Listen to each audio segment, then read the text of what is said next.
Hi guys, minsan kasi may nag-comment, na-offend lang ako sa comment nila guys.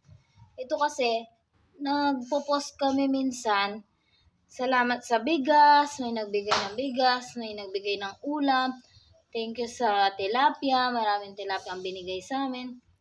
Nakaka-offend lang guys kasi sabi sa comment, ba't daw kami laging humihingi, wala daw ba kaming pambili?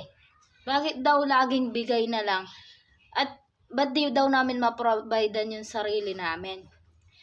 Ito nga guys, wala daw bang trabaho yung asawa ko? Ba't ako daw kahit mag-sideline, pwede naman daw kasi malaki na yung mga anak ko. Ito nga guys, ayokong gawin to eh. Pero pinipilit nyo ako eh. Gusto ko nang ipakita sa inyo guys. Marami talaga kaming pera. Papakita ko na sa inyo yung mga basta-basta namin pera. Para hindi nyo na kami i-bash na maraming hinihingi, lagi na lang hingi, ganon. Eto na, papakita ko na sa inyo yung mga basta-basta namin pera. Eto na, ayan na, basta-basta.